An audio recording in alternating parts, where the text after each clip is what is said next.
부총리님 지금 저희 코스피 뭐 3,200 정도라고 하는데 소위 PBR이라고 하죠. 주가 순자산 비율이 우리나라 얼마인지 아십니까? 10 정도 안 되네. 1.0입니다.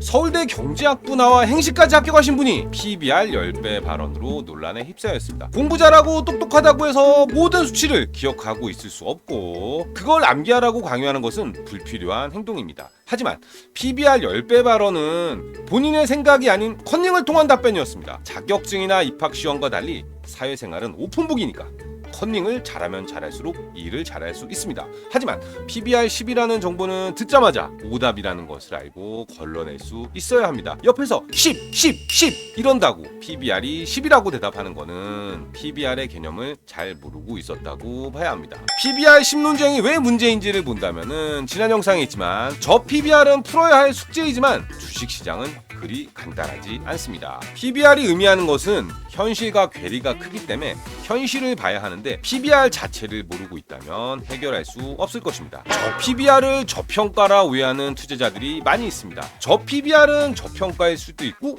고평가일 수도 있다는 점을 알아야 합니다. 토빈의 Q 레이쇼라는 게 있습니다. 약간 의역할 텐데요. 토빈은 장부에 적혀있는 가격에 큰 의미를 두지 않았습니다. 장부에 있는 죽은 숫자가 아니라 실제 시장에서 얼마를 줘야 하는지 살아있는 가격으로 보자는 건데요. 장부에 10억이 있다는 기업의 시장 가치가 1억 원이라면 야 이거 1억에 사서 청산하면 9억 이익 남는 거 아니야? 이렇게 생각할 수 있습니다. 그렇기 때문에 PBR이 0.1, 0.2인 기업을 차라리 청산하라 라고 하는 표현이 나오는 건데요. 과연 그럴까요? 장부가 10억 원인 설비를 팔려고 보니 10억에 살려는 사람은 물론이고 설비로 살려는 사람이 전혀 없어 고철로 팔아야 한다면 만약에 그 고철 가치가 5천만 원밖에 안 된다면 어떨까요? 토비는 실거래 가격, 이는 청산하는 경우와 투자하는 경우 모두 적용이 된다고 했습니다. 자, 살짝 예를 들어보면 유형자산만 볼 건 아닙니다. 많은 사람들이 뛰어들었던 인플루언서 마케팅, SNS로 화장품 팔아 수익 내는 사람을 보니까 투자자금 5억에다가 열심히 SNS 활동하는 것만으로 한 달에 5억을 벌고 있다는 거예요. 속된 표현이라 그렇지만 내가 더 이쁘고 몸매도 좋고 피부도 좋고 말도 잘한다고 판단하고 사람들도 그렇게 생각한다면 이 사람이 5억을 들여 하루 종일 SNS 하면 5억 벌 수 있을까요? 어이없는 선택으로 보이지만 사실 우리 주변에 이런 선택을 하는 사람이 많이 있습니다. 자, Q레이쇼를 살짝 응용해보자면은 감가상각이라는 부분을 잘 살펴봐야 합니다. 일반적으로 자산을 취득하면은 사용 연한에 따라 가치를 축소시켜 나가는데요. 고로 수익이 나는 기업은 법인세를 줄이기 위해 감가상각을 늘리고 적자가 나거나 수익성이 안 좋은 기업은 회사를 좋게 보이기 위해 감가상각을 줄이는 경향이 있습니다. 자, 감가상각을 5년에 나눠 진행한 장비에 감가상각이 끝나면은 생산에 활용하지 못하는 걸까요? 감가상각이 끝났어도 정상 작동하는 장비는 생산활동에 지속 사용돼 매출을 발생시킵니다.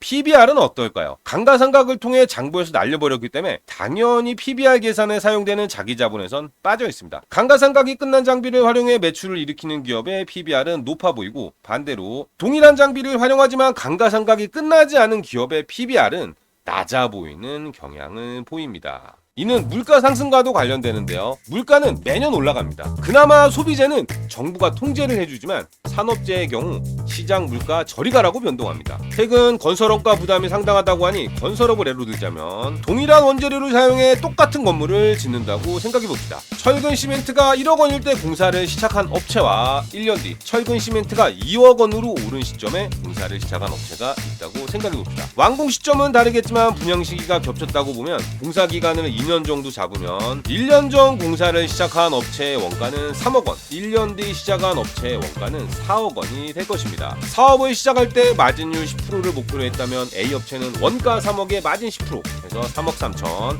B 업체는 원가 4억에 마진 10%에서 4억 4천만 원에 판매를 하려 할까요? 그렇지 않습니다. 토빈의 Q레이쇼를 적용해 보면은 A 업체는 장부에는 3억 원으로 기록했지만 지금의 시장 가치로 하려면 4억 원이라는 것을 알고 있습니다. 그러기에 판가는 4억 원 근처에서 정해지게 되는데요. B 업체는 원가가 4억 원이라 판가를 4억 원에 설정할 수 없습니다. 그렇기 때문에 A 업체의 건물이 팔리길 기다려야 합니다.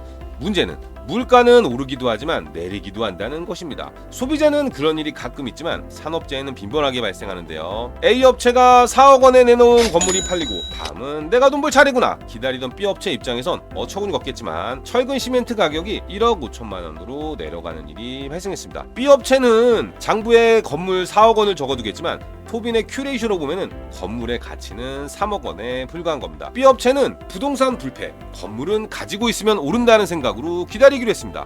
하지만 건물 매각 대금 4억을 받은 A업체는 그냥 놀고 있을까요? 1억 5천으로 내린 원자재 가격을 보며 새로운 공사를 시작합니다. 원가 3억 원에 마진을 20% 붙여도 3억 6천. 건물을 팔아보려고 하는데요. 물론 이렇게 급변하거나 바로바로 매출로 연결되는 재고자산의 경우 기업들도 평가손, 평가액을 빠르게 반영하는 편이라 이로 인한 PBR 왜곡은 거의 없습니다만 시간이 지나도 원가가 높을 때 사업을 시작한 회사는 재고를 정리하지 못하고 있게 될 것입니다. 결국 PBR을 산정하는 기업, 재무제표의 자산은 시장 가치로 평가해야 한다는 겁니다. 대표적으로 생산 설비, 자회사 지분 가치 등 기업이 보유한 자산의 시장 가치를 잘 평가하지 못하고 있다는 건데요. 저 PBR의 저 PER인 경우 단순한 접근이 가능할지 몰라도 저 PBR이 적정 PER로 평가받고 있는 기업이라면 사실 토빈의 Q 레이쇼로 접근해 볼 필요가 있다는 겁니다. 나아가 고 PBR, 고 PR인 기업들은 성장성이 있는가 봐야 한다는 거죠. 이야기가 많이 새어나갔습니다만 저 PBR이라는 숫자에 매몰돼 그것을 해결하려 하면 일이 꼬이기만 한다는 점을 살짝 언급하려고 하고 있습니다. 주식 투자에 접근할 때 재무제표에 표시된 숫자 이상의 것을 찾아야 한다는 점을 이야기드리고 싶습니다. 자산가치, 수익가치를 현재 표시된 숫자가 아니라 자산가치는 시장가치로, 수익가치는 지금이 아닌 미래의 수익을 봐야 한다. 구독과 좋아요는 영상 제작에 큰 힘이 됩니다.